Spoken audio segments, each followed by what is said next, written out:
வாங்கம்மா வாங்க, ரொம்ப நாள் கழிச்சு வந்திருக்கீங்க. சௌக்கியமா இருக்கீங்களா? அதெல்லாம் கொடுங்க. என்னம்மா அது அர்ச்சனை தட்டுல மாங்கல்யம் இருக்கு? அது வந்துங்க ஐயா, நேத்து ராத்திரி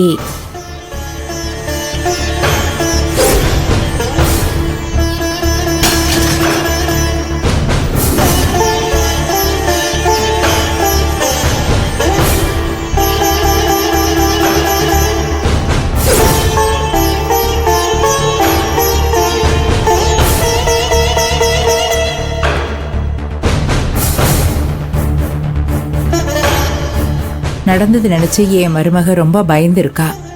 கனவு வந்ததுல இருந்து அதை பழிச்சிடக்கூடாதுன்னு அம்மனை வேண்டிக்கிட்டு இன்னைக்கு முழுக்க காரடைய நம்ப விரதம் இருக்கா. விரதத்தை முடிச்சிட்டு அம்பாளுக்கு பூஜை முடிச்சதும் அதான் என் மருமகளுக்கு மறுபடியும் அம்மன் முன்னாடி தாலி கட்டலாம் நீங்க கூட்டிட்டு வந்திருக்கோம். நீங்க நல்ல காரியம் பண்ணிருக்கீங்க. காரடையான் நோன்பு ரொம்ப சக்தி வாய்ந்த நோன்பு.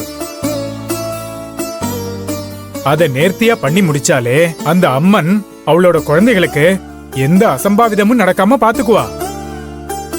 கேட்டிய செல்வி, அதான் ஐயாவே சொல்லிட்டாரே, இனிமேலும் நீ அந்த கனவை நினைச்சு தேவையில்லாம பயப்படாத. சரிங்க அத்தை.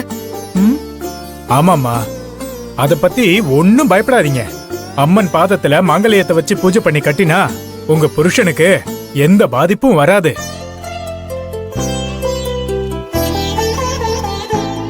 ஓம் அம்பிகையே போற்றி, ஆதிசக்தியே போற்றி, அகிலாண்ட நாயகியே போற்றி, கல்யாண சுந்தரியே போற்றி, துணையும் தொடும் தெய்வமும்.